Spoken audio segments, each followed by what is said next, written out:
All right. Let me turn off this timer because we have just started. We don't need the timer anymore. Okay, great. So fantastic to have you all here. Glad to be starting right on the hour. We're calling here from Australia, of course. Me and my guest, JB, today. I'll introduce you to him in just a second. It's 9 o'clock in the morning here, I think 7 p.m. in the United States in New York. And of course, all sorts of strange hours all over the world. Thank you for everybody who's already saying some really nice things in the comments area, which is just over there. Please feel free to introduce yourself. I'll just before we get started, I'll say hi to a few of you. Ella, hi Ella. I've noticed you've been saying a few things. I think you're from Australia, right? That's just fantastic. And I think this is what's so cool about these calls. We get people calling in from all over the world. I just love these live events. Okay, so feel free to introduce yourself and say where you're from. I'll give you a quick shout out if you're ready for it now. Okay, let's see. Oh, good point. Tamara's saying she can't hear me. Now my sound is coming through. Can I just make sure that you guys can actually hear me? Can you see me and hear me? If I can just get a yes from you in the comments area, that'd be fantastic. Because I cannot really continue until we have that established. So let's see. And hopefully there's not too much of a delay. All right, so Tamara's saying she can. Yep, hello. Hi from Arizona. Patrick, welcome. Paul from Glasgow, excellent. All right, so everybody can hear me. Fantastic. Yes is coming through. Fantastic. All right, so Sue from the UK, great. Okay, we've got heaps of yeses coming through. Fantastic. We've got Triple Threat RC from Vancouver. Fantastic. Thank you for being here.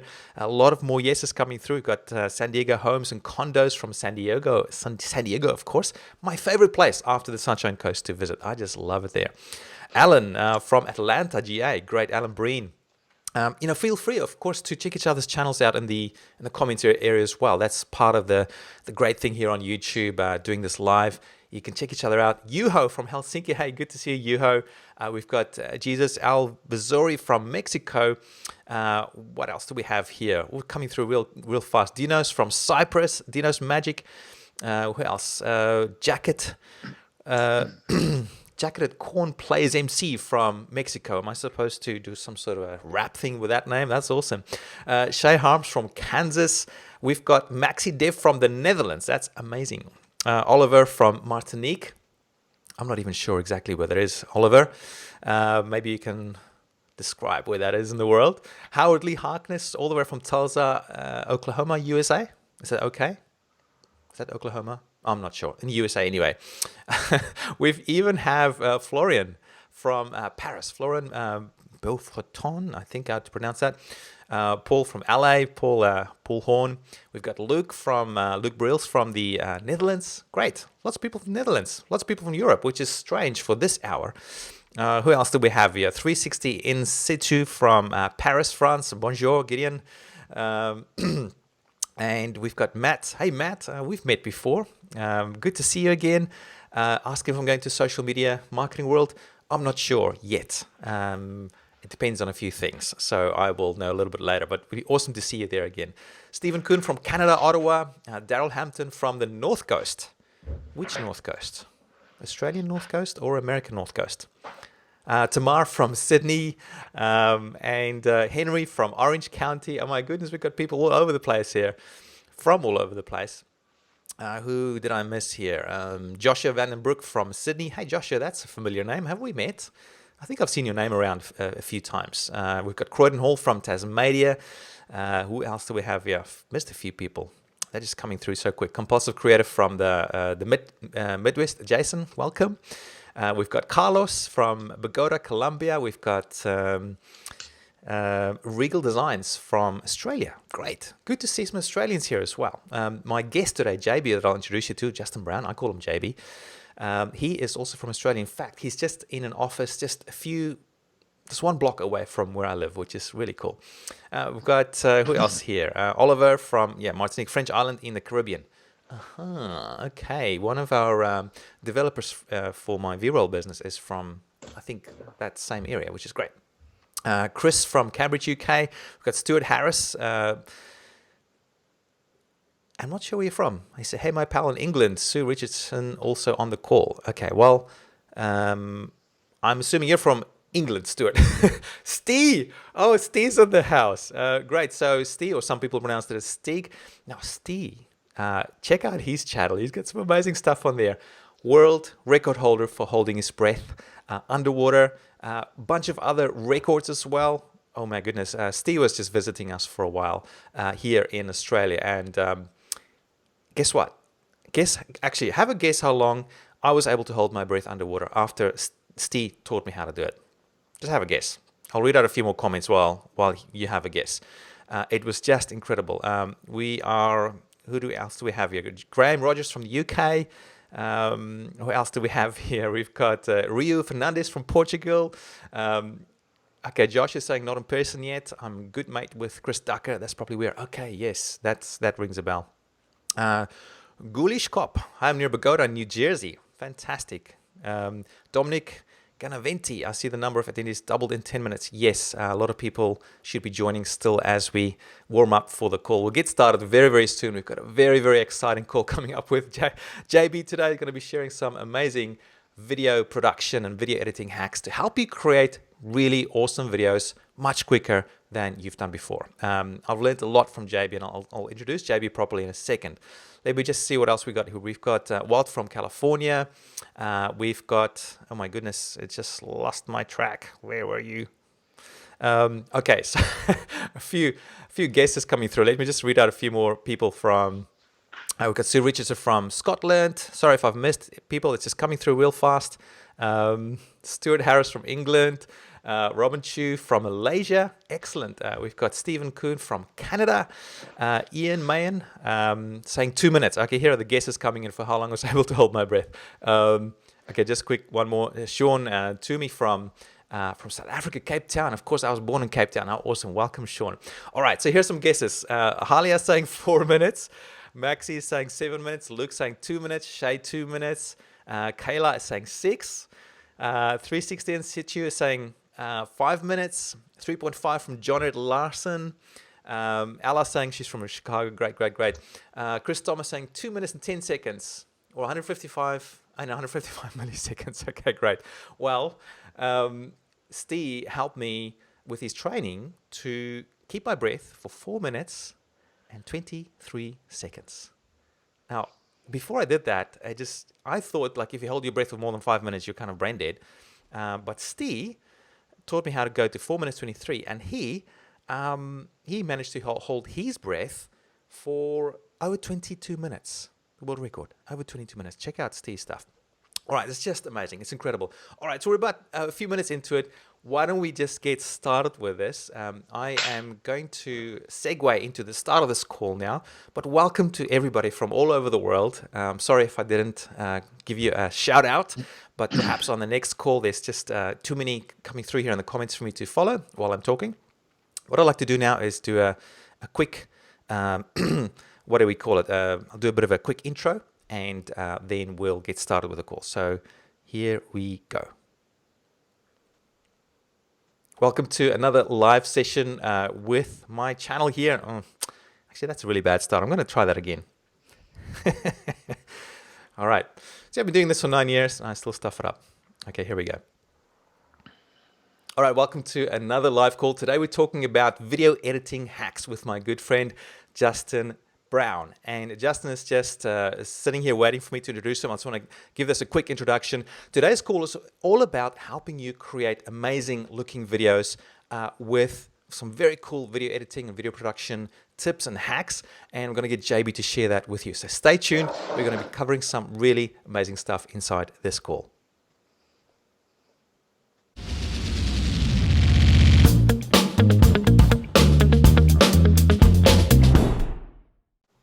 All right. I'm pumped for today's call because I've got my good friend JB here. JB, I've known JB for many years now. In fact, he's one of the guys that's taught me a ton about the video production, the video technology side of things. And I've just learned so much from him. Even all this live stuff that you're seeing here, JB has helped me a ton with that. sorting out our internet here in Australia. JB has been very instrumental to that. But also, JB's been very active in the online world. More recently, building up his own channel, teaching people how to do video editing properly. But also, he's got a bigger vision for that as well, and perhaps he'll talk about that a little bit. But the key thing is that JB is just the bomb when it comes to video production, video editing, and knowing how to do it effectively and quickly, and creating something that is just really stunning. And I wanted to get JB on the call today because I thought you guys deserve something like this. We're not going to have any pitch or anything like today. It's pure content. I just want to give you guys tremendous value here today and get JB to share some of his best kept secrets. Now, just a few householding things. We do have the comment area over there. Is that right? Yeah, comment area over there. So please feel free to interact with each other. I'll do my best to keep an eye on that. If you've got any questions, we will open it up for Q&A as well towards the end, and get your questions in there and try and answer them as best as we can. The other thing, if you like what I'm doing here, if you like what JB's doing here right now or throughout the call, below the video there's a little thumbs up, sort of a thumbs up button. Give it a thumbs up if you like what we're doing here. I want to do a lot more of these sort of things. So the more thumbs up I get, the more encouragement that I get for doing more of these sort of things. Also subscribe to the channel. I think you can subscribe. There's a little subscribe button there. If you click on that, that might be able to subscribe you. If you lose this page, just come back and refresh and you'll be able to get the stream again. And also share this. Share this with anybody that you think might need some help with their video editing. Once again, if you like what we're doing here, share this around. Share this around and get your mates in on it too, so we can all learn together. Now, I've given you a quick introduction with JB. I just want to quickly show you his website as well, and something cool that we're going to be giving you access to, and we'll give you the address for it very soon. But first of all, his website. So this is JB's website here. This is called Primal Video. And if you go there, there's some cool stuff there that you can sign up for. You can do that already if you want to, but I'll tell you a little bit of a secret just soon before you do that. If you scroll down there, there's a bunch of really nice content from JB as well that you can check out. A lot of really cool videos about video editing and all sorts of things. Have a look. There's a ton of really useful things there from JB already. Now, we're going to be giving away this report here. This report here. See, this is called Primal Video Editing Hacks. The Primal Video Editing Method and 7 video editing hacks every content producer should know. So any video, you guys doing video, this is going to be just killer. I've had a quick look through this report. As you can see, it's super high quality, and I can't wait to share this with you. So stay tuned, because we will be sharing with you where you can get access to this report. So please stay tuned for that. It's 100% free. As I said, there's no pitch here. This is just pure content that we'd like to give you, and JB's done a great job with that. All right, so without further ado, I'm going to jump straight into it and introduce you to JB, my friend, and you guys can meet him. So let me see. Let's bring JB in. Hey, JB, how you doing? Hey, how are you going? I'm good, thanks. Now, thank you very much for the awesome introduction. You're very welcome. And we've got a good turnout today, people from all over the world. So that's great to see. I think people are really excited to learn from you today. Before we get started, though, I think it would be fantastic if you could just give everyone a brief introduction to you and how you got started with, the online thing, but more specifically the video editing and video production thing, and how you became so damn good at it. All right. Well, I started working in video production. Actually, I started teaching editing. I taught myself to edit, and I started teaching editing at TAFE, and then I started teaching editing to broadcast networks, which in Australia, Channel 10, Channel 7, on how to more effectively edit the amount of content that they were getting in on a basis to get the turnaround time and get it back out quick. From there, I figured out that I enjoyed editing the content that I was producing, myself. So if I went and filmed some surfing or something, that was more fun for me to edit than client jobs and mining training videos and what have you. So then I started getting into the filming side, and from there I worked on quite a number of major documentaries and documentary TV series, with all things from action, sports, and you name it, it's all there. I've done some pretty cool stuff, and I'm very privileged for those opportunities. But now I kind of taken a bit of a turn, and I look at the way that the online market and the content creators are really struggling with creating video, and there's a lot of barriers for people to be able to create video.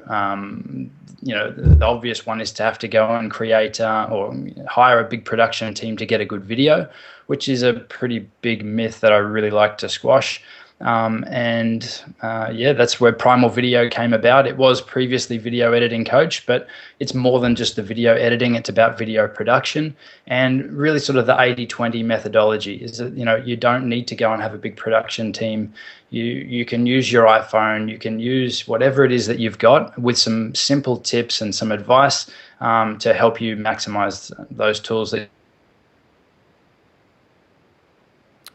Okay, so thanks, JB. I'm just noticing that our connection is not that great, and it's so weird, guys. I mean, we just did I'll show you something. We just did a speed test. We've got a brand new internet connection, and I mean, check this out.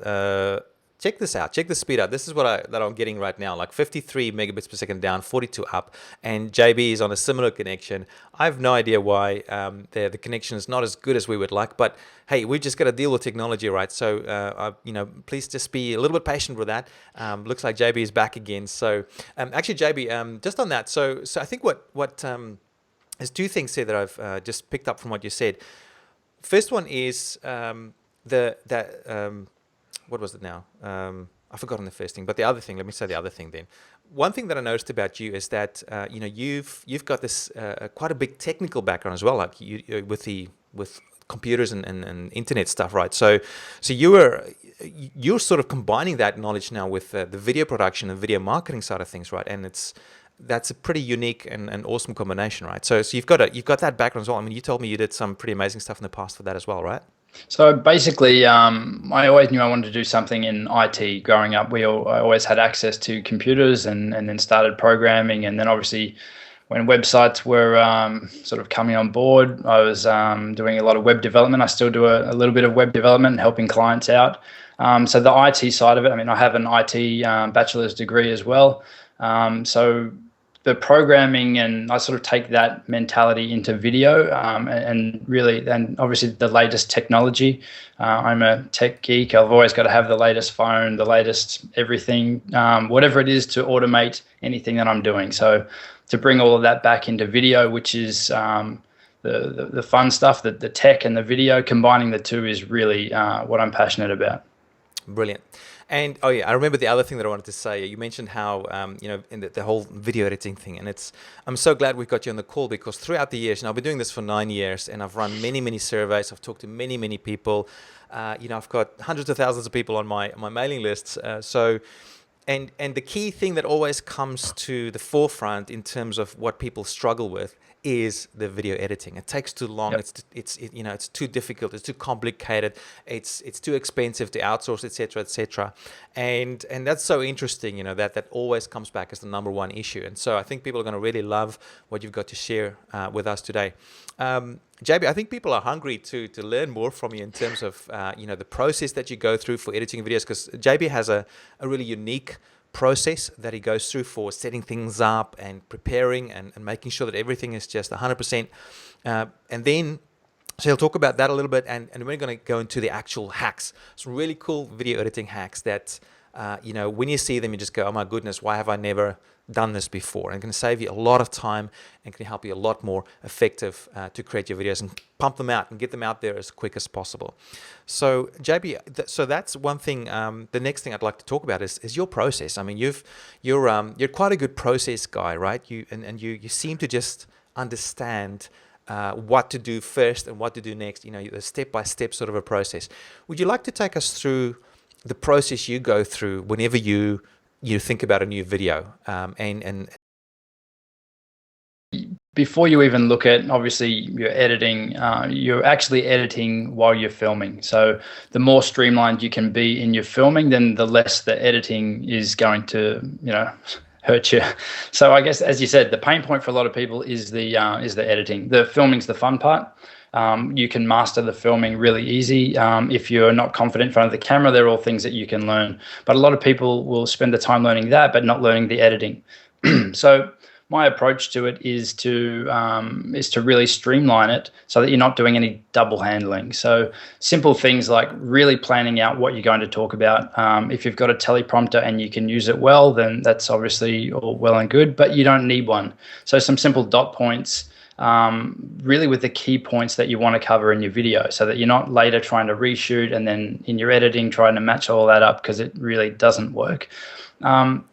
But back to the filming, there's obviously all the simple things that you can do around the filming part to ensure the best quality video. So it's just a simple thing like framing your shot, making sure there's nothing in the background you don't want to show, getting your camera height at the right level, making sure it's in focus is a big one, and making sure it's not set to autofocus, so it's not currently searching, common things that we see online on YouTube all the time. So it's these little things that all add up to actually create a really professional looking video.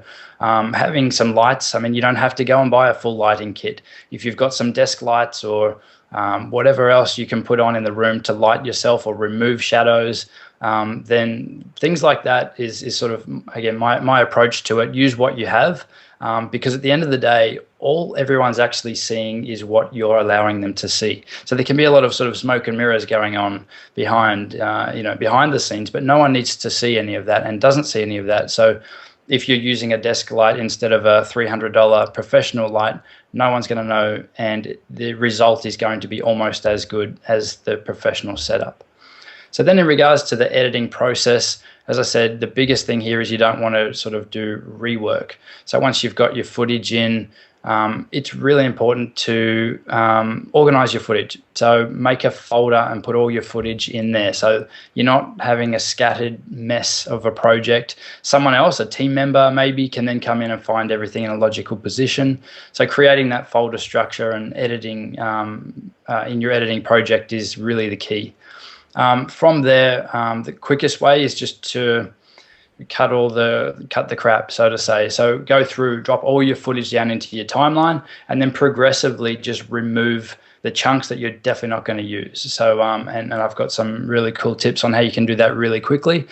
So I guess it's just a refining process. So you could start out with, whether it's an hour, 3 hours, 20 minutes of whatever of footage, you want to get that down to a more manageable amount as soon as you can. So the first step is to refine by removing all the stuff that you're definitely not going to use. And from there, you kind of just keep going through and refining. If there's any clips that you think you might use, you'll leave them there until you actually get down to the crunch. And it's where you're making the decision whether a shot is in or not. Now, from there, then that's when you're going to your audio editing, color correction, and adding your effects and titles from there. And there is a procedure that we've got that you mentioned before in the PDF, which we'll be sharing later, which outlines that process. And if you follow that process step by step and don't get excited and jump forward and start color correcting as step one or putting some titles in at step one, then I can guarantee you that you won't have any rework and your editing will be done in a much more efficient way. Okay, brilliant. So I'm just going to share a little bit of the document here for people to see. I mean, just so we'll tell you in a wee while where you can get access to this document. It's on the page for this. So what JB's just gone through is just a quick overview of this, planning and the setup. All the different steps here for your planning and setup. So when you get that sort of thing right, it can really cut down tremendously on your video editing time later on. That's probably the key thing. Would you say as well, JB, like just planning it out beforehand is so important, and even doing things like what do you call it when you have the little images of the storyboard. Like a storyboard. Yep. Yeah. Even creating a little bit of a storyboard beforehand to know what you're going to record, so you get all the right sort of recordings in place. That sort of thing is really important. You'd agree that's, I mean, the 100%. At the end of the day, right? The planning is the key. There's no point just setting up your camera, whether it's your phone, a DSLR, or whatever else, and just going into it pretty blasé. Unless you're one of the freak people that can just sit down and talk on a topic for 20 minutes and do no editing and have an awesome looking video. Those people, I'm not one of them. So, and most of the people I work with aren't. So it's all about then putting the procedures in place to streamline the process so that creating content isn't a painful thing. That's something that you actually enjoy, because if you're enjoying it, then your viewers will actually, it'll come across in your videos, so then they'll enjoy watching them, they'll subscribe, and you'll end up with more views and an audience, and be able to build a community around your message. Fantastic. Yeah, so just quickly, this report again, so we will give you access to this report. It's got a bunch of stuff on it. There's the editing steps as well. I think there's a whole bunch, there's 12 steps altogether in terms of, the process that JB teaches, and that helps him just pump through this stuff really quickly. So, this is, normally I just go about this really sort of randomly, and oftentimes because of that it takes me a lot longer than it should. But following a process like that can really cut down tremendously on the whole video production process. But not only that, I think it's also about creating something that's a lot more valuable. And as we've seen, as YouTube's progressed over the years, the normal home video kind of cat and baby videos that are just not good with production, they don't go viral as much anymore. Some of them still do, but if you look at the top 10 viral videos in the last few years, they're not those unedited or poorly edited or poorly produced videos. They're really well produced videos where people put a bit of thinking in behind it and do a good a good job of the video editing and video production as well. Okay, so anything else there, JB, that you wanted to mention for people that's important for them before they even get started with their video stuff? Is there anything critical that we've missed? I guess it's really just, you just want to make sure that people aren't overcomplicating things and overthinking things. You just want to go into your video with a clear plan, and then obviously execute that plan. So as we talked about, creating some dot points, really looking at what the message is, you've got a topic that you want to talk about, but what do you want your viewer to do at the end of the video? What's your call to action? Do you want them to, how do you want them to feel? Do you want them to be inspired? Do you want them to, feel upset, or whatever it might be, that it'll then drive them to do what you want them to do at the end of the video. So if you're making them happy, or you're helping them, or whatever it might be, you need to make sure that is coming across and that matches the feel of your video. And then obviously the way that so once you've got that sorted, then you can actually use your video and the way that it's actually filmed and edited to help come across or get that message across. So you can use things like music, then can totally change the mood of your video. If you're looking to create some intrigue, you'll use some sort of growing music that starts pretty mild, and then the beat comes up and the volume comes up, just to sort of build people's anticipation. So there's so many different tools for the storytelling that you can use to get your viewer to sort of feel and do what you want them to do at the end of watching your video. So that planning first is really critical. Okay, brilliant. Before we segue on to the next part, there's a question from Michael Cruiser. Hey, Michael, good to have you on the call. Michael's an old friend. So he's just saying, Justin, we've got an awesome site. What WordPress theme are you using? Do you want to share with people that before we move on to the next section? That's a very good question. I know that it's a StudioPress theme. I'm not sure of the name, but I'm sure I can post it in the comments after the video is finished. It is hosted through Rainmaker, so it's one of the StudioPress themes or Genesis themes that comes with Rainmaker. Okay, great. So I think Graham Rogers just said that he's using Altitude Pro theme. So Graham, he might know a little bit more about that. So maybe that's a theme. But JB, it'd be good if you can post that. That does sound very familiar. Altitude's probably, yep. Okay, that's probably the one. Okay, great.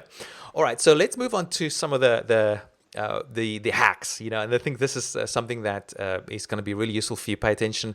JB's going to be sharing on his screen as well, I think, if needs to, how to do this stuff. JB, if you want me to, I can also share some of the tips from the report. Unless you've got that in front of you, you might as well share that as well.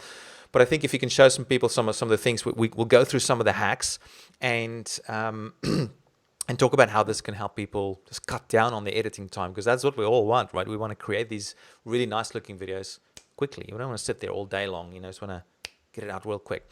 So I'll hand it over to you, and let's jump into some nice video editing hacks. What's the first one that you can give people to save them a ton of time? Okay, so the first one is a very simple one, and I'll just share my screen here. Basically, it's using, and just for the purposes of this, I'm showing in ScreenFlow. Typically, I use 3 different pieces of editing software on a day-to-day basis, depending on what the actual project is that's been edited. For the content videos that I put out, mainly use Adobe Premiere. For any screen recording or really quick videos that I want to get out, I'll use ScreenFlow, which is on the screen here now. And for any documentary or long form projects, I'll use Avid Media Composer. So just for the purpose of this, we've got some footage in ScreenFlow. So the first tip is to, a lot of people love using the mouse when they're editing, but they really disregard the keyboard. So there's some really simple keyboard shortcuts that work across the board, no matter what editing software you're using. So that's, again, I've kept this general so that all of these tips will work on any editing software. So we won't get into the specifics for ScreenFlow because some of you may be using it, but some of you may be using one of the other hundreds of thousands of pieces of software that are out there. So the first tip is to learn and use the keyboard shortcuts, which are J, K, and L on the keyboard. So basically how it works is if you want to scrub through your footage here, you could click and drag your timeline time indicator here. But really, when you're actually getting into editing your audio or something like that, if you we'll press L on the keyboard now, and it starts playing the footage through. So if I press it again, it speeds up. So it's actually playing through at 2 speed. And again, now we're going at 3 speed. And depending on which editing software you use, you can actually go up to like 16 speed to play forward. So the next keyboard shortcut is K. Just a second there, JB. So as you're doing that, can you... does it show you at what sort of speed it is at the moment? I mean, this is specific for ScreenFlow. I'm assuming the other software will be slightly different. ScreenFlow doesn't seem to show you, but I know definitely Avid and Adobe Premiere do tell you that you're at 2 times, 4 times, 8 times as you're doing that. So I guess you can just sort of tell by how fast it's going through the actual video, how, at what sort of, just roughly what sort of speed you're at. Yes. So I guess this is part of the refining process. You use these when you've loaded all your footage down into your timeline, and you're really sort of going through it to pick out the best shots. So the next one then is J. How do you get back to normal speed again? Like so. So then we press K. So K is the middle one, which is play and stop. Okay, right. L is to play forward, and J is to play backwards. So the same principle is if you keep pressing J, you'll play backwards. At 1 speed, 2 speed, 3 speed. Oh my gosh. So I mean, it's such a basic thing, but it's really overlooked. And if you actually get into the habit of using it, it'll make your editing so much quicker. Did you guys know about this? I mean, I've done video editing myself for like probably 9 years now, and this is the first time that I've really come across this. I mean, I don't have any official training myself in this stuff, but I mean that's pretty awesome. Like those 3 keys, J, K, L. So L is basically speed up, and J is J. Sorry, what's J again? Is that going? So if you look at your keyboard, you've got J on the left, so that's backwards. K is play and stop, and L is play forward because it's actually on the right. Okay. Yeah. Very cool. So the next tip is something that has saved me a lot of time, and obviously a lot of the people that I work with. And again, they're all simple tips that you can apply to anything. This one's more on and I'm just putting them out in random order here, is when you're doing an export. So you've finished your video, you should always mark out the section that you want to export. So you can do that by using the I and O keys on the keyboard. So if we press I, which I've done here, you'll see it's marked an in point. In ScreenFlow, it's actually automatic, and it's found the last frame for us there. But you can manually choose where you want by pressing O on the keyboard to mark your out point, so that you're only actually going to save between the, or in ScreenFlow, but on the blue area. So you may have some extra clips down the end of your timeline that you may not want exported, or you may not even know that they're there. Maybe you've zoomed in on your timeline and haven't realized that there's something else down there, the back end of your timeline. And when you export, you'll get your video, but then you'll have a heap of extra empty space right up until where you've had a leftover clip. So a great habit to build is to always use the in and out markers on your timeline, no matter what software you're using, before you export, so that you're only exporting once. Yeah, and that's interesting because so many times, like especially if you've got multiple clips and it's not just one recording, you've got multiple clips in your timeline. I've done it before where I go hit export, and because sometimes the other clips wouldn't be in the view, it would export the whole thing, and it'd be like instead of a 5-minute video, it'd be like an hour-long video, and it would take forever. And I'm going, what's going on? And then afterwards, I'd only see what's going on, and then I go, oh, now I've got to go back and do it again. So that's a really nice golden tip there. And it's like all the little things add up, right? It's like you save a bit of time, you save a bit of time there. In the end of it, especially for longer videos, it can save you a ton of time. Okay, good stuff. Okay, just if you can finish this one, JB, I just want to ask you something about the previous tip again. Okay, ask your question. Yep. Okay, so with the previous one, you talked about the JK and L keys, right? Can you just, like, you showed how to use the L one, so speeding up. The K is for start and stop. Yep. Can you just show how you'd use the J key? Okay, so say if we zoom in on the timeline here, and we want to get the section where we can see the surfboard pop up. You can click and scrub, but you're not really getting the control over it. So we zoom in a bit more. So you're playing through your footage, and we're going through at 2 speed. So I'm using L here to speed it up. I press K, so I know that this is the area. So I'm going now back and forth using the J and the L keys and J and the K keys to actually find exactly where I want the clip to start, or where I want to make my cut. Yes. So Okay, it's just really fine control by being able to move back and forth, a couple of frames at a time without having to use your mouse. In which case you could be moving back and forth with a highly sensitive mouse and not actually getting where you want to easily. Okay, and can you go one step at a time, like one frame at a time sort of thing? Or You can, but that's different sort of procedure in a lot of different editing software. In ScreenFlow, you can just use the left and right keys on the keyboard, which is what I'm doing now. Gotcha. All right, so just to get that per frame sort of movement. So normally when you go down to the frame by frame, you're actually doing that at sort of the later stages of your editing. The JK and L you'll use to quickly cut down your 20 minutes down to 5 or something as your first run through, and then you sort of run through that procedure again. You start at the start, go to the end, and then you trim down. So because you don't want to, so that's interesting. It's a really good, important point.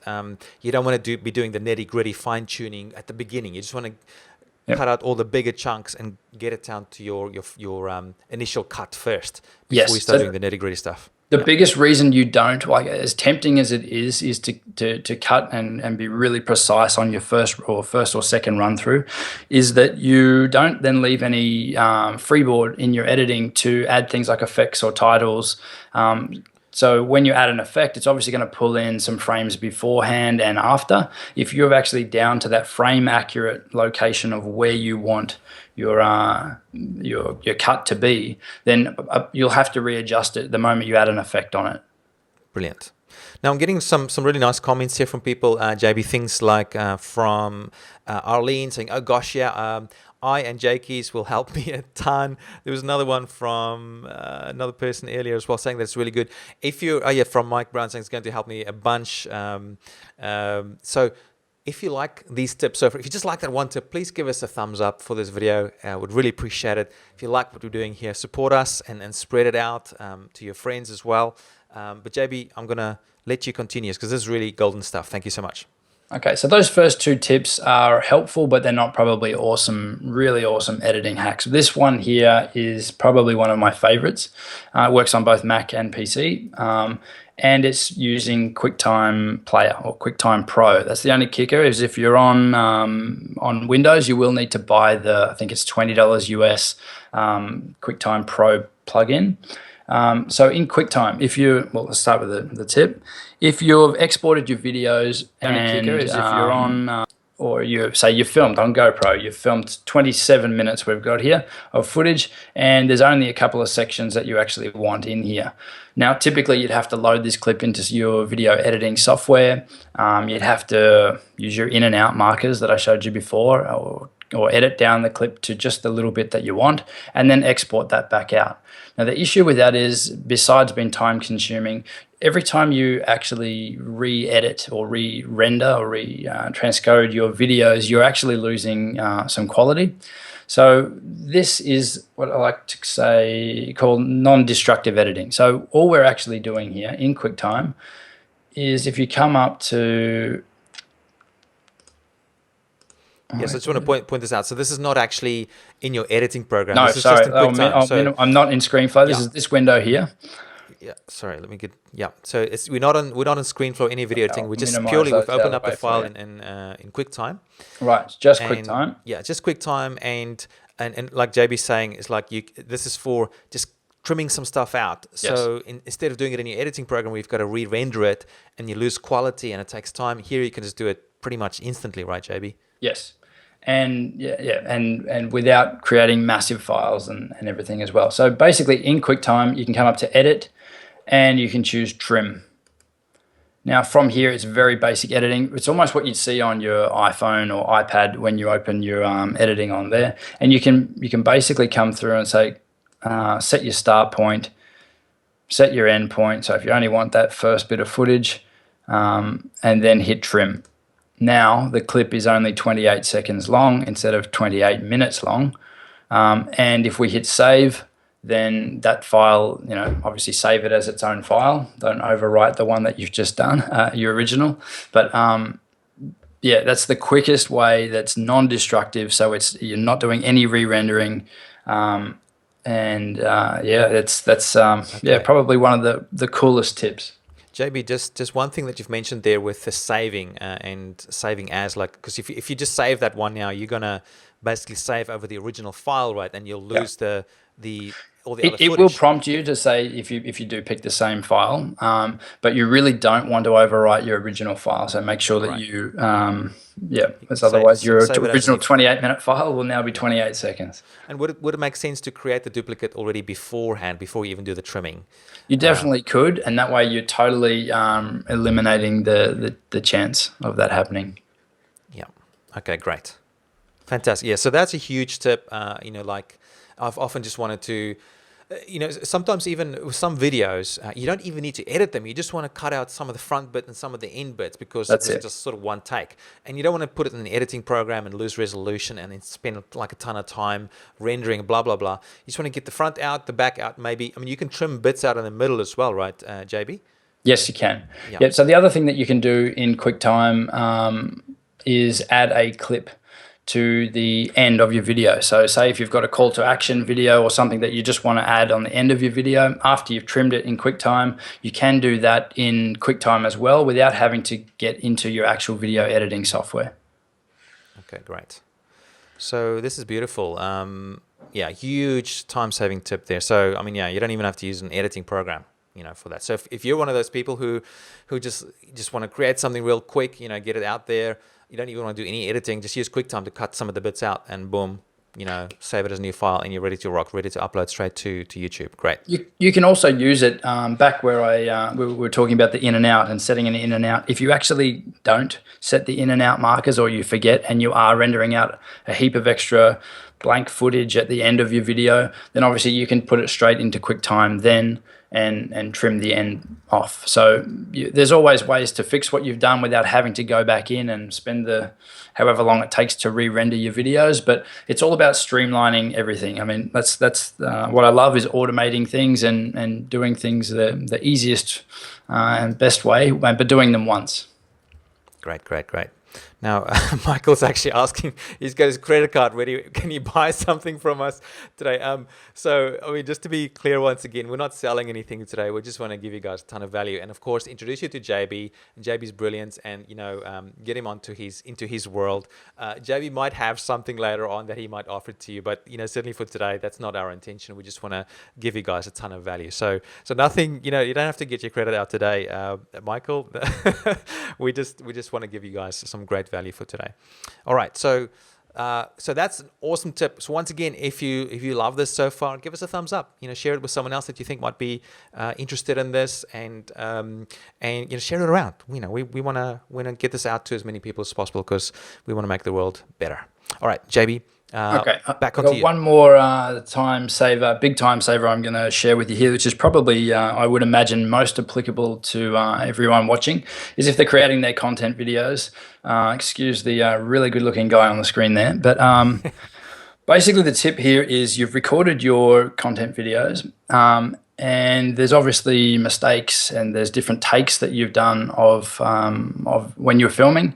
So you want to get that down quick. Down as we talked about, it's the iterative process of refining everything down before you can add the polish and obviously export. So the tip here is to edit your footage. If it's a piece to camera like this, edit it backwards. Now, the reason you want to do that is when you're filming your videos, you'll only ever move on to the next section once you've nailed the perfect take. So by editing backwards, you'll know that the last take here that you've recorded is actually the best one.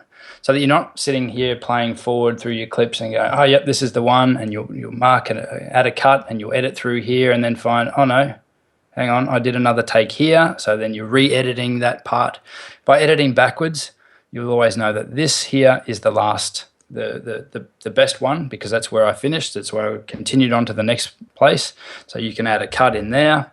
And then you'll know that basically then all the other previous ones, while you're talking about the same subject or trying to get the same sentence out so it sounds right, is rubbish because you've already got the perfect take for that. So it's then just a matter of scrubbing back along further or using, as I said, the J, K, and L keys to move backwards through your footage until you were obviously on the previous take. Now, the easiest way to do this is you can see on the screen here the audio waveforms. So you obviously see that when I'm not talking, there's nothing happening here, so we're not going to use any of that. So you can really use these audio waveforms as a visual cue to edit this even quicker by using that editing backwards method. Yeah, so I wonder if you could just quickly explain that again, like what do you actually mean by editing backwards? You basically, you start at the end Yes. of your timeline, right? And then Yes. instead of at the beginning where you normally start and watching it from left to right, you go from right to left, correct? That's right. Yep, that's right. So basically, yeah, as you said, you'd normally start moving from left to right with your editing, and you'd press play and you'd listen to what you've said there, and it may be a perfect take. Or it may not be. So I can see here I'm playing around with things. So none of that was actually usable. So we'd remove all of this front section. So editing this way, you've kind of got to watch all your footage back. So it's very time consuming. I mean, obviously I've only got 9 minutes of footage here, so it's not a big edit anyway.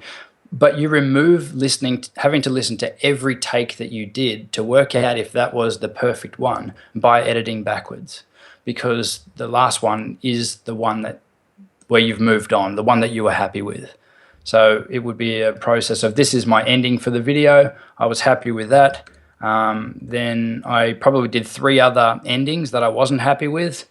And you can see I was playing around with a few things there on the screen. And there's a gap here. So I was probably happy with, obviously I've turned the sound off here just to really make it easier, because I'm not sure how it will work over Skype. But it's more the methodology of editing backwards without, I can't easily play the footage back so you can hear what I'm saying in the video, but the principle is the same. And you use the visual cues to see where you've actually stopped or paused, which is obviously the end of a paragraph or the end of a sentence or a section of your video. Well, JB, people are loving it. Getting some really nice comments from people. Arlene is saying, brilliant idea. So, yeah, good. And, I think that's one thing that I've never done before as well, editing backwards, because oftentimes we might cover this tip as well, but the way that you record it, I might have multiple takes for one sentence, just one sentence. I might have 5 different takes on it. And but I'll have that for every single sentence, and if there's 50 sentences, there's a lot of, that's like 50 times 5. There's a lot of different takes there, and then sifting through it from left to right can take forever. Like I say, you've got to basically, you don't know, you don't remember how many takes you took, so you don't know That's which right. is the correct one. So where if you go backward, boom, immediately you get to the right one immediately. So the only other thing that you could probably do when you're filming is at the moment that you actually get a perfect take, or the one that you're happy with, is to do some, or have some sort of visual cue, like wave your hands around or put your hands on your head or something. So when you're actually going through your footage, you're just looking for those cues at the end, so then you'll know that that was the good take. So again, everything comes back to how much planning you do for your filming to help you in the editing. So while these are specifically editing hacks, if you want to call them that, then basically, you've got your filming ones as well. Brilliant. Now, there's a nice comment from Stuart Harris as well, saying every time I do a new take, I clap my hands. So take one is one clap, take two is two claps, etc. I can then check for audio spikes to easily identify the final set of spikes. That's a nice little one as well. Great. Yep, that's so cool. If you can remember to clap, of course, while you're in the recording phase. Okay, great, fantastic. So how are we going there, JB? You got a few more things you want to share, or how are things going? Yeah, well, I mean, I can keep going on the tips, or however you want to go. I mean, I think it's amazing. I mean, because there's quite a few more tips in the actual report, right? But what's nice about doing this on video is that you can show people, which is really good. If you've got any questions already, click that in the comments area. Over there. We'll try and answer them for you. But also, as JB is talking about something, maybe it's 10 minutes to the hour, and we will get into Q&A as well. But JB, how about one more really amazing tip? Okay, I sound like an Australian now. I'll flick back over to the screen share, because I think people it's just so nice to see it on screen, which is really good. And then we'll do Q&A, and then I'll tell you guys where you can get that report from JB.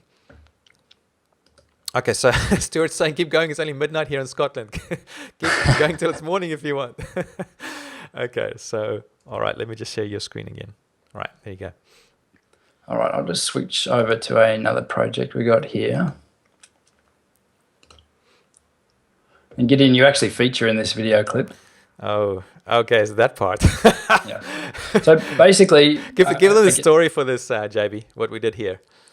Well, we were creating a promotional video, actually, for Gideon's brother, and we were trying to get the sort of slow motion Top Gear style shot where the car comes past and the leaves blow. We had a lot of takes at this. You can see, obviously, we set up ready, and then a truck comes through. So it was a bit of a logistical nightmare, but we had a bit of fun doing it. And here comes Gideon running in to put some more leaves down, just to really add to the effect. Yeah. And there's another car coming. That's why I'm kind of stressing there. Right as the car is coming. That was awesome. Yes. So basically, I'll play the clip now. I suppose I've got to show you how it ended up. Yeah, it looks awesome. It came out so nice. And this is just raw footage. There's nothing done to this. So. And a little tip there that I got from JB was, that was recorded at 60 frames, right, JB? I think this one was at 96 because I used a Panasonic GH4. Okay. But that's another good tip as well, is that whenever you have any chance that you want to slow down your footage, so obviously you typically wouldn't if you're doing a piece to camera and talking to camera, but if you're out filming anything, I'd always suggest to film at either 50 frames per second or 60 frames per second, depending on your camera, because that way when you're editing you will always have the ability to play it back at 25 or 30, again depending on where you are, and which means that your footage will be half speed, so slow motion. So that's, but cool. You can still play them back at normal speed and it won't look any different. The other advantage in recording at twice the frame rate is that if you need to do any stabilizing of your footage, if you're going to use, say, the warp stabilizer in Premiere, which is really awesome for stabilizing shaky footage, then having the extra frames in there per second, the extra 25 or 30 frames per second, really help you get a really clean stabilization. Great. Fantastic. No, So was there? Yeah, was yeah. it? Okay. So I guess the tip here is, and some of this might be ScreenFlow specific, but I'll try to keep it not. Is if just this is only just over a minute, but let's pretend that this is a 20-minute video. So the key here is to get your 20-minute video down to a manageable amount relatively quickly, or as quick as you can. So there's some awesome keyboard shortcuts to help you do that. And there's a thing called trim top and tail, which is where it's normally one keyboard press and it will remove everything to the previous or forward of your timeline indicator, which is that red bar there. So in ScreenFlow, those keys are W. You can see I pressed W on the keyboard and it's removed everything to the left of that marker. Nice. Just undo that. And E, going back the other way, will remove all of this. So you can start to trim down your clips really quick by doing that. That's Again, golden. there's so many different ways to do things in video editing software. A lot of people like to use the in and out markers to trim down their footage. So say we want to trim down the start of this clip, we'll mark an in marker there, and we don't want any of this while that truck comes through. We want it just after Gideon leaves as that car's coming around the corner. So you can mark an out point using the O key on the keyboard. So I for in, O for out. And then you use the command on Mac, or it's obviously Mac because it's ScreenFlow. Command delete will actually remove that section and shift the remainder clip back across to the left. I use that one all the time because it's one thing just removing a part of the clip, but it's another thing being able to remove part of the clip, but then also shift the whole clip along to fill up that gap. Otherwise, you got to manually move it every time, right? So the other one that I really like with, this one's a very specific to ScreenFlow, but you can do this with any other video editing software as well, but it's going to be slightly different. And this actually was something that frustrated me when I first used ScreenFlow, coming from sort of more high-end software, was I couldn't work out how to do this next step. But basically, say you've got multiple layers of videos and you're all sort of synced up, and you want to make a cut back here, or you want to add another clip in. If you added a clip into the middle of this clip here, then it would move this one across, but it wouldn't keep this one synced up with wherever it was that you had it linked to. So the tip here, or what I found, was that if you actually click and drag this little red button down the bottom here, so that will position and keep everything look at that, in sync. So you could have 20 or 30 layers of video there, but you can shift them all along, do whatever editing you need to in this gap here, and then you can come across here and bring all of that back when you're finished. You know how I used to do that, JB? I would individually select all the clips on the right, Yep. and then try and move them with my mouse, and it was really slow, and it sometimes would crash the software. With this little tip, it seems to not cause any problems at all, and it's much faster. So those are the kind of things that I look for when I'm moving Stuart. between video editing software, is that they all have these features in them, but it's just finding out what they're called and how you can easily do these things. And again, as for which software you should use, it's entirely up to you, really. Like it's whatever you're used to using is and what's actually going to achieve the results for you. So you could start with something basic like iMovie or even Windows Movie Maker if it does everything that you need it to and you know how to use it. If you find that you're outgrowing it and you want to add more effects and things on, then that's the time to move up. I wouldn't say run out and learn Adobe Premiere unless you want to and you've got the money to spend on it, or Avid even. The key is to use whatever you can use, but work out where those sort of the simple things are that you're going to save your time in your editing. Okay, brilliant. Those are some really golden tips, JB. I mean, I've known you for many years. I mean, even today on the call today, there's new things that I've learned, like the JK and L now that actually work. I didn't realize the W and E keys do what they did. I mean, you did tell me about them before, but I didn't know that's how they actually work. So some really awesome tips. Now, we're about on the hour, so we've been at it for about an hour. So I'd like to be respectful of people's time here. What I'm going to do now is, before we get into Q&A, I'd like to just share the actual address where you can get JB's amazing report. and then we'll get into Q&A. A bit of Q&A. So this is totally free, no questions, no strings attached, other than you giving JB your email address, basically, right? So for this report, this here, the primal video editing method, or editing hacks from JB. If you want to get access to this report, you can go to this page here, which the address is primalvideo.com/editing hacks. So if I can just maybe copy that and make it really huge for people. I'm just going to put it on my little text document here so you guys can read this properly. So primalvideo.com/editing hacks. That'll get you there. I'll make this huge. And I'll keep that on the screen while we do Q&A as well. That will get you access to JB's report. He's done a lot of work on this. Him and his, I think his brother Mike helped him a little bit out with this as well, right? Or his business partner. That's right. Yeah, check it out.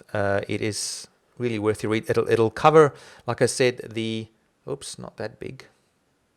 I just want to get this to a nice size here for you guys. It'll cover, let me just go through this, the process that we talked about. So JB just really lightly touched on it, but inside the report, the video editing method or the process, that gets covered in detail. And then there's 7 video editing hacks, like the ones we talked about today. Some of it will be a bit of a repeat, but there's new ones in there as well that we didn't talk about today.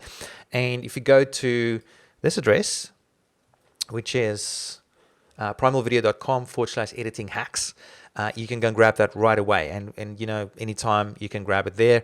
We're going to do some Q&A now, and if you've got any questions, please send it in the chat box. So if we're doing this live, obviously the questions only work while we're live. So if you've got any questions specifically, let us know. So Steve is already saying, thanks, Gideon JB. This has been so awesome. Super time saving. Yeah, great. Okay. So question coming through from Kevin already. Sound. How do you match from different mics? So any tips on that, JB? And I think we'll do this for maybe 15 to 20 minutes for Q&A, and maybe 30 minutes depending on how many questions there are, and then we'll bring the call to a close. So if you've got a question now, make sure you pop it in the comments area over there. Okay, so yeah, how do you match from different mics? From Kevin Pritchard. Okay, well, I guess the quickest answer to that is to, wherever you can, keep the mic the same. So obviously with the videos that I create, I use a lapel mic that I hide under the t-shirt. If I then jump across to the computer and do some tutorials on there, I'll actually keep that same mic and still have it recording the audio to the camera. So at least that way, my pieces to camera, the audio is the same as the audio that I'm using for the whole entire video, for the screen sharing and for the actual tutorial, as well as the piece to camera. So wherever you can, that's obviously ideal, because it can be really hard to match the audio. There's subtle things that you can do. You can typically, the biggest adjustment or the biggest difference in different microphones is the bass level and the treble level. So in all your editing software, you can apply a basic equalizer effect and play around with the bass and the treble, which are the left side of the equalizer. It'll come up with a heap of little bars, and the right side, until you can match it pretty close. And obviously volumes is something you'll want to get pretty close as well. The trick then would be to add a small crossfade but over the change from one mic to the other, so there's not just a harsh one mic to the other, that there is actually some sort of subtle fade between the two if you can, so that it's not a jarring cut. Great. All right. Nice tips there. Another question here, and this I'm going to make this more of a general question, but the question is from Lego Snazzy. Before that, from Prudent Learning, he's giving us 4 thumbs up. Thank you. Thank you. From Lego Snazzy, what editing software do you use? And maybe more of a general comment on that, JB. What sort of editing software you could use for maybe starter, medium, and pro level of experience? Okay. Well, everything that I do, I typically try to make it cross-platform, so I can move to Windows or Mac. So I do like the Adobe products purely for that reason, and obviously moving into Avid. So that's why I personally use Avid for documentaries and things, and I use Adobe Premiere for my content videos. But I also do use ScreenFlow because for bang for buck, it's pretty awesome. Again, where should you start? Something like iMovie is always a good place to start. If you're using a Mac, I'd recommend that you paid I think it's $90 to get ScreenFlow, because it edits in a much more logical way as far as I'm concerned, and you've obviously got your screen recording capabilities in there as well.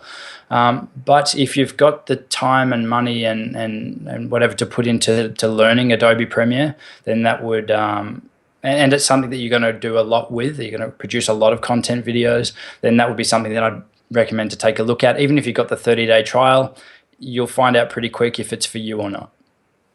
Okay, very cool. Let's see. Another question. All right, so question from Kayla Celeste Music. Or do you, JB, have any tips for editing and filming music videos in particular? Okay, music videos are actually they're awesome to create because it's something you can get really creative with. There's no rules really, so that's why I really love doing music videos. There's some really cool editing tips that you can use when you're editing a music video.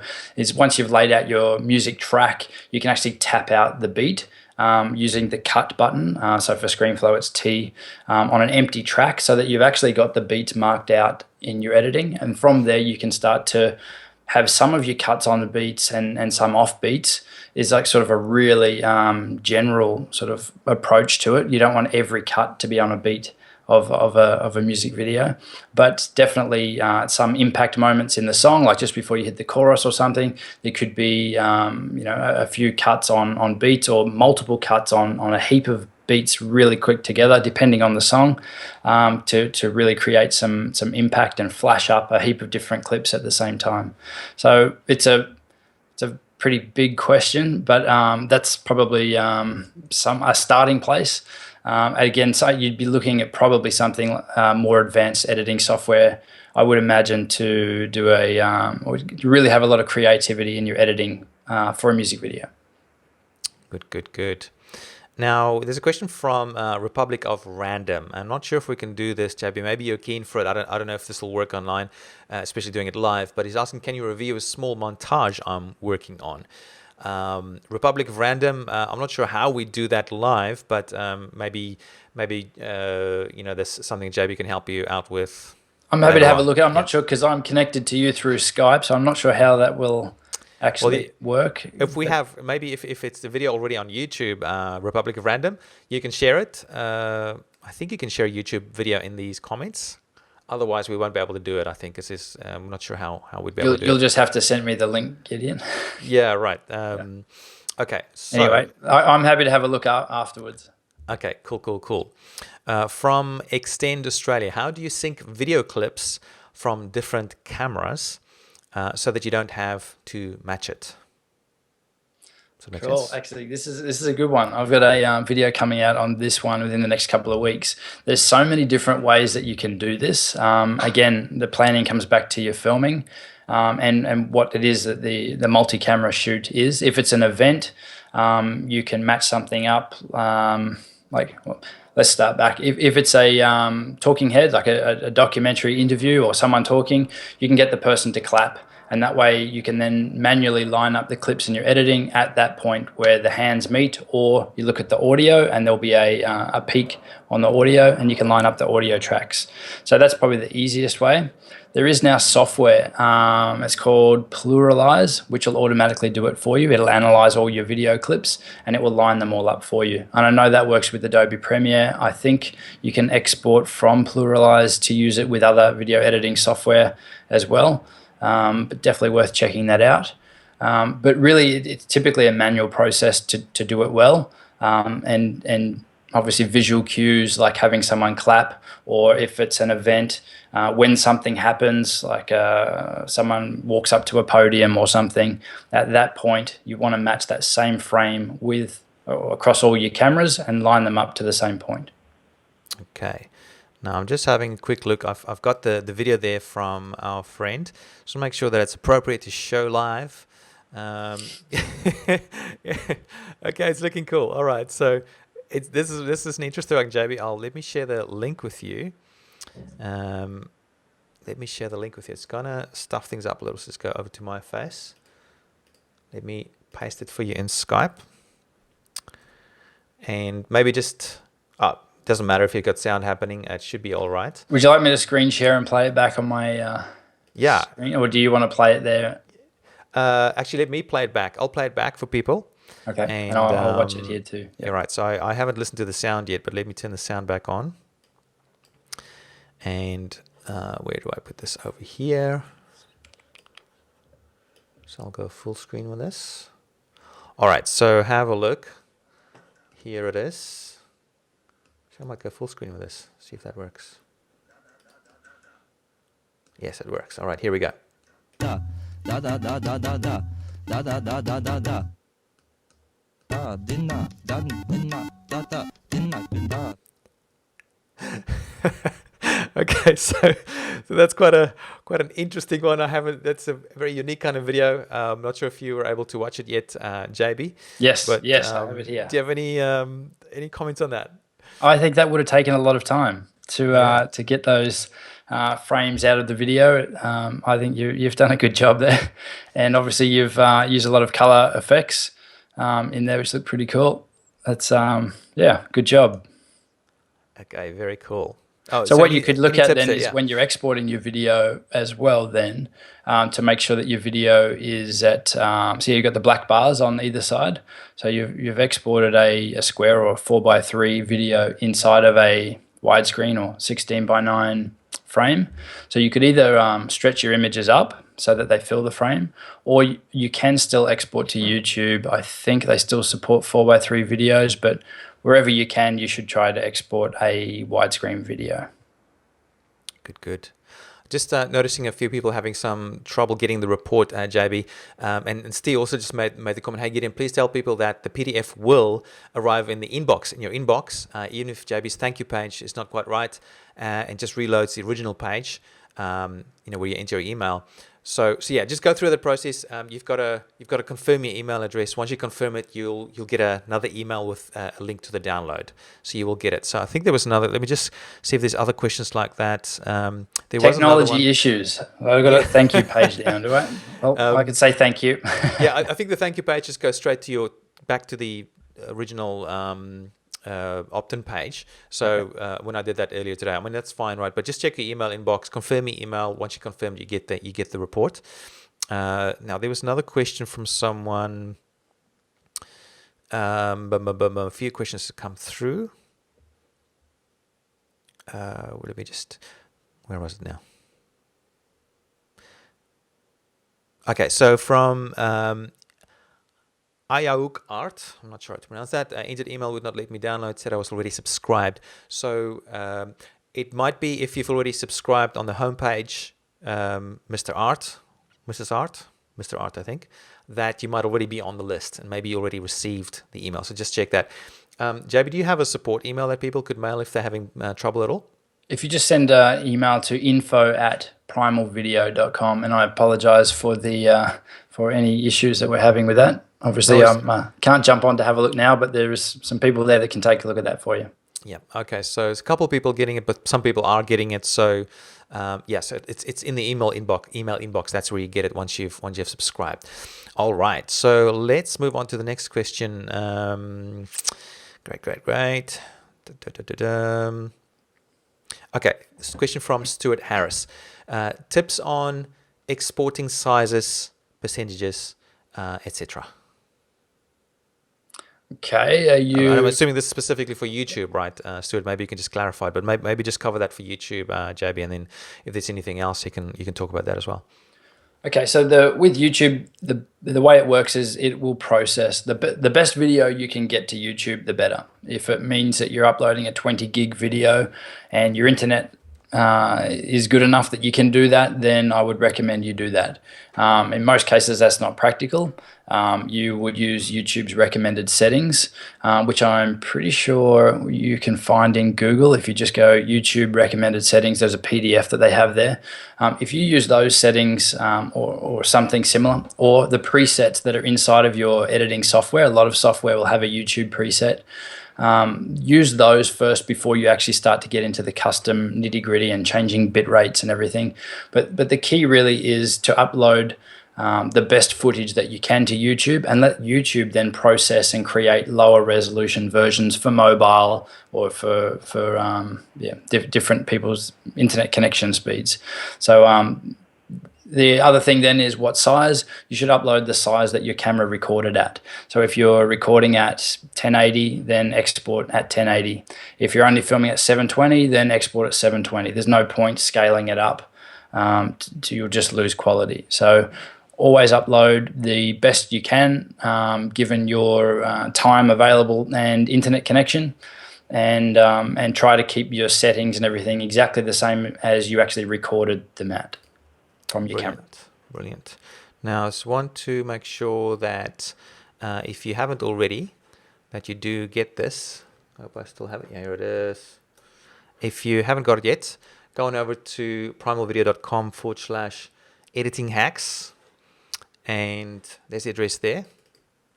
And download JB's report. So it's, you've got to enter your name and email address in here, and once you hit download, it'll just redirect to the same page again. So what you got to do is just check your email, confirm your email address, and then you'll get sent another email with the actual download link in there. Okay, so you won't get it on the page. It'll just be delivered from your email. So I want to make sure that's 100% clear.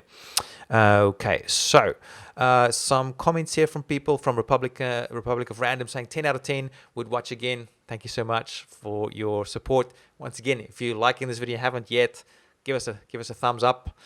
Would love to get this out to people that you think it would be useful for. Okay, from Daleks26. Hi, how are you doing? Split screen for doing this live video, because I want to do the same thing. Great question, Dalek. With difficulty. Once you've got it set up, it's easy, but it's not a straightforward thing, so it's probably not quite appropriate for me to talk about it here. What I might do, though, in the future is have another session on this and going through that in a lot more detail, because it's not, I can't just share you that little bit. I've got to share you my whole setup, and that's going to take a lot longer to show, so not quite appropriate to show it here. Question from Tamar. As long as you filled in your name and address, it'll come to your email, even though there's a strange message after you fill the form. Okay, so just confirming that again, you get it inside your email. A question from Jivendra Jain. How to smooth cuts. Now, I'm assuming that's if you've got two clips together and you've done a cut, how do you merge them together a little bit? Or I'm not sure. Maybe Jivendra, you could just clarify that a little bit. But do you understand that question, JB? Well, there's probably a couple of quick answers. You could add some sort of crossfade or cross dissolve to kind of like a really quick one to kind of smooth it out. Adobe Premiere does have a new morph effect, which will actually morph your face over a few frames, so it actually looks like your one continual sentence.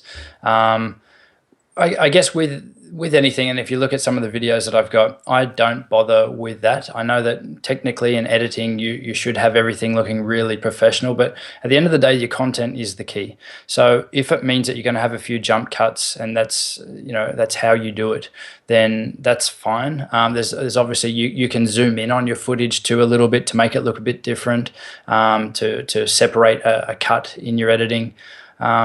I guess the only way to make that look really well is to have your head, if you're going to zoom in on your shot, in exactly the same position, or at least the eyes have to be lined up in the same position. So if you're going to have a cut, mid-sentence and you want to zoom in on the footage to make it look like you've just changed the camera angle, make sure the eyes are at the same position, because it's easier on your brain to watch, and it's not as jarring. Good, good. Now I'm just trying to find my spot again. There's quite a few questions here. Let's see if I can get to the latest one. So I've just got to scroll. Hopefully we haven't lost some of the questions, because the silly chat thing here on YouTube is not always the best. Okay, here's the next one from Chris Barnett. I battle with project settings and varied FPS clips, frames per second clips, I guess. So varied frames per second. Example, GoPro to DSLR.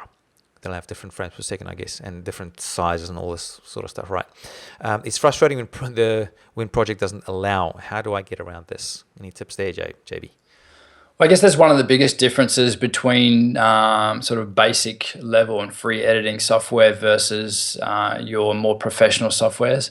Like even ScreenFlow will accept various frame rates in the one project. You have to still set what frame rate you want the project to be. So choose, what most of the footage is. If it's at 30 frames per second, then make a 30 frames per second project.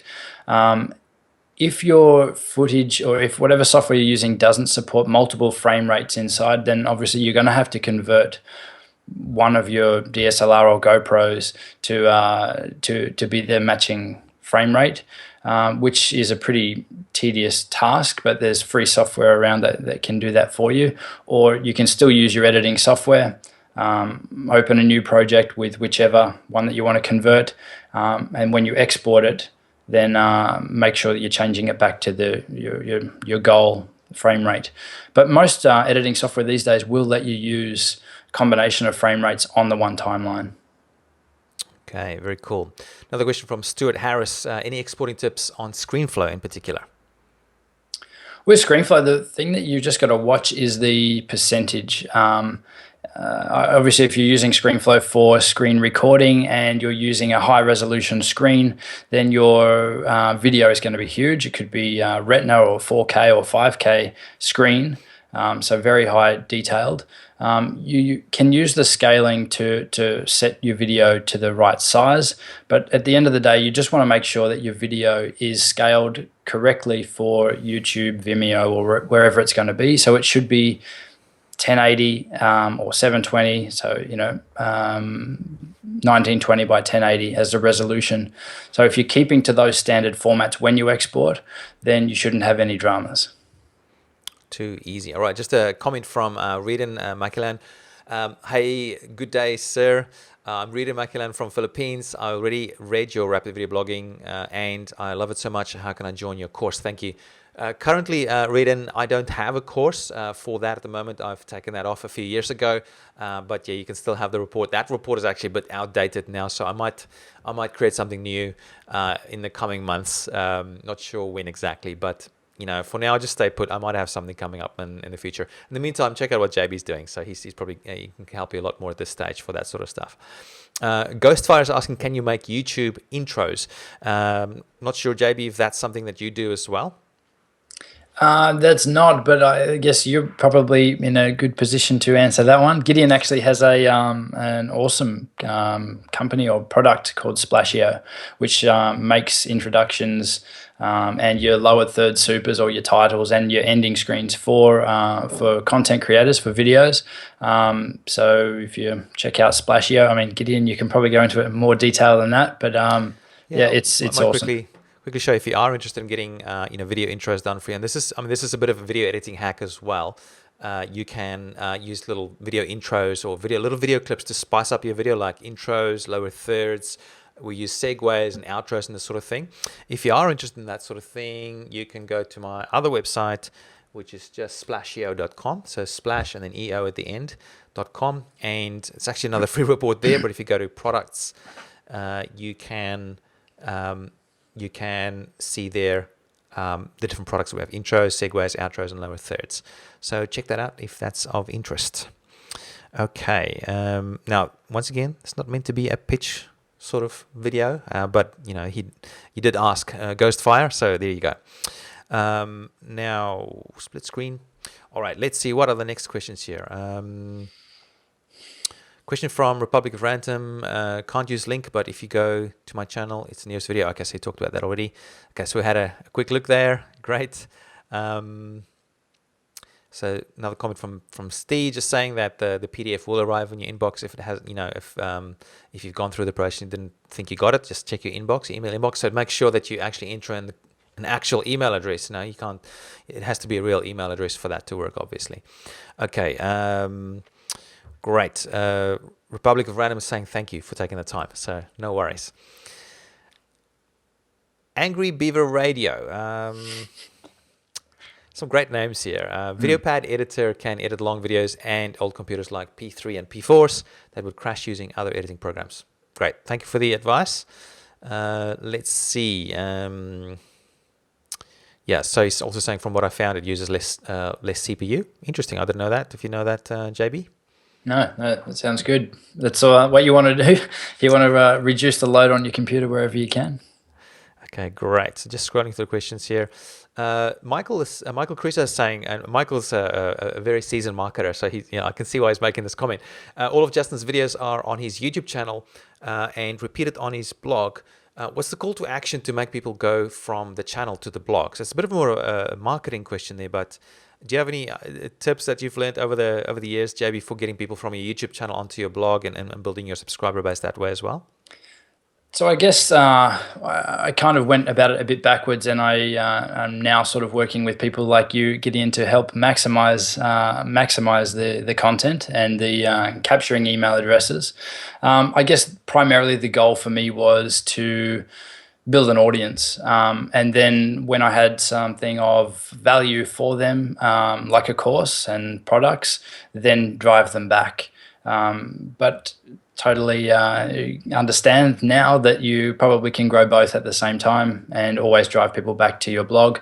And really the blog is where the conversation happens. So yeah, thanks for checking that out. Cool. Now I've got a question here from Alan Breen saying, Gideon, can you pan with another camera and show us your setup as it is for this broadcast? I don't have my other camera plugged in today, even though I could have had it plugged in for today, but I didn't. But what I'll do is I'll take this camera and see if I can do that. So let me flick over to the main camera. So what I'll do is I'll show you my setup here just quickly. It's actually quite a in-depth setup. You might freak out when you see it, but it's actually simple once you've set it up and running it. So I'm running this through YouTube Live event. First of all, my background. A lot of people are asking about it. It's actually not a real brick wall. It's just a wooden board that I've got on stilts there. It's a bit hard to show here. And it's just on some stilts, lifted up to the right height. And this is wallpaper on a wooden sheet, I guess. And so it means I can move this around and have sort of a mobile studio of cool bricks as a background. Now, let me see if I can just get this cord up here. You can, and so if I have the camera in a position where I'm sitting, hopefully I don't pull anything out here. So this is my setup. Here's my microphone, Rode Podcaster mic, my iMac. I've got an extra screen that I share. I have a couple of iPads here that I use for drawing stuff on the screen. My normal keyboard, mouse. Just plug my earphones in here so that I don't have feedback on the sound. There's a couple of lights there, light there for my face, and another light there, and I think that's pretty much it. Oh, yes, and of course the camera that I'm using, this camera here that you're seeing right now, is a Logitech C920 webcam. Now that seems to be in perfect position. So that just quickly answers your question. It's a little bit more engaged to figure out how all these bits work together. But as I said, maybe I'll have another session on that another time. Okay. Let's see. Stuart Harris, just for YouTube and even onto my Mac. Okay, so we've already answered that. Thanks, Stuart. Yeah, so another person saying that he's having problems with the email address being subscribed already. Once again, just send JB an email at info@primalvideo.com and they'll make sure that you get it as well. So Stuart's just asking, should I save at 100% or 50%? Good question. I always wonder about that, but it really depends on the original video size, right, JB? So the 100 versus 50% comes down to when you actually choose 100%. And this is for ScreenFlow, for anyone that didn't miss that. When you choose 100%, underneath that box, actually, I'll probably just bring it up on the screen if you want to see it. Let's do a screen share. Okay.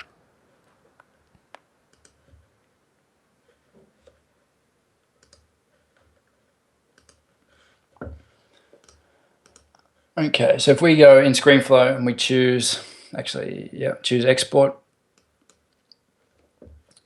So this is what we're talking about here, the dimensions, scale by 50%, and whether you choose 100 or 50. So you can see it's defaulting to 50, which is outputting a resolution of 960 by 540. Now, typically that's not a regular video size. The project that I'm working on here is 1920 by 1080, so it's a 1080p project. So you should never actually export at a scaled version if you want to go to a video platform like YouTube. If it's just a video to share with someone or put on your desktop or something, then that's fine. That will be a smaller video. But if you set it back to 100, you can see that the resolution goes back to 1920 by 1080. So whatever you're exporting should be in either 1920 by 1080 or 1280 by 720, which is 720p, so that you're keeping the scale, the proportion, and everything right for YouTube and Vimeo. So I hope that makes sense. But what I think you might be doing is if you're talking about screen capture, then a screen capture could be a much bigger size, because not everyone is creating a screen capture at 1920 by 1080 because of the different screen sizes and resolutions of the screen. So you could always just go scale to custom size and then put in your 1920 by 1080. Or if your screen recording is a square one, you can open your project into a new ScreenFlow project, which is set to 1080. So if we go to new and choose a new document and pick it from here, either 1080 or 720, and then we import your screen recording into this project and export this project. That will get you around the 50% or the 100% issue. But at the end of the day, keep your resolutions where YouTube or Vimeo want them. Fantastic. All right. Well, we've been at it for an hour and a half. There's actually a bunch more questions, but JB, I wonder if we perhaps organize another call at another time.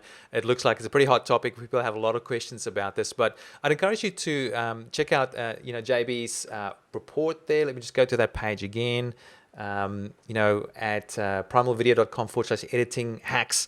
If it doesn't quite work for you, just send JB an email at info@primalvideo.com. And let me just get the address up there again. So download it, and there's a ton more tips in there. It's a quick read, but very packed with some really awesome information. Make sure you download that if you haven't got it already. If you get stuck, just email JB. Let me put that address in there as well, actually. The email address is... And with some of the tips, they may sound they may sound pretty light on, like especially the J, K, and L one. When you read it, it's like pressing J will play the timeline backwards. You sort of read that, and go, yep, cool, it's an all right tip. But if you actually use it and use it a lot and build it as a habit, I guarantee you it will save you a lot of time. So actually try out the tips and use them more than once, and I guarantee you that they will help you. Okay, awesome stuff. So I think since we've been at it for an hour and a half, and that's what we said we'll sort of try and stick to, let's call it a day. JB, thank you so much for joining us today.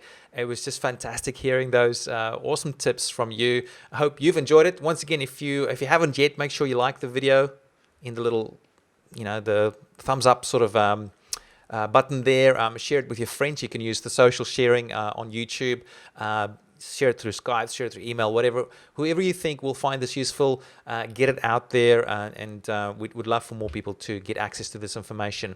And of course, make sure you join JB's newsletter there and get that awesome report, and I'm sure JB will have a ton of really awesome stuff coming up as well. Also, I didn't even say it. I mean, JB, you've got a pretty awesome YouTube channel. What's that again? Is that, let's just quickly go there. So if people want to subscribe, I forgot to add it as a little card here on today's thing. But what's your address again for your YouTube channel? That's a good question. I think I'm in process of changing it over to /primal video, but I think right now it is youtube.com edit my clips, which was an old one, but let's just have a look. All right. So are you saying you're gonna create a new channel, or just gonna change the name? No, I spoke to someone at Google, and they're happy enough to change my channel name, which is awesome. Well, that's pretty easy. Yeah. So, okay, if I go to Primal Videos at the moment, there's nothing there yet. So maybe, JB, once you've got it all set up, you can send people an email, because you'll be going on to JB's email newsletter. So, JB, maybe just get in touch with people once you've I'll got leave that a all set comment in the in this video. Okay, good. Too easy. Any final thoughts there, JB, that you want to give to our aspiring video producers and video marketers out there? Just have fun with it. So yeah, it's all about having fun, and getting your content out is the key.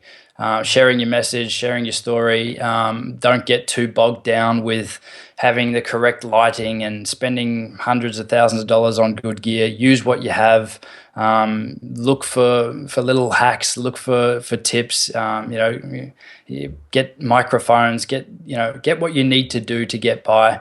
But yeah, have fun with it, and create some awesome stuff.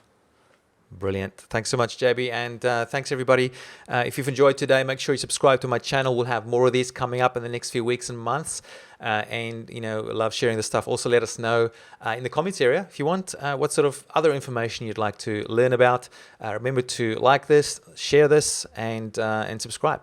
Thank you so much, everybody. And we'll talk to you on the next call. Bye-bye.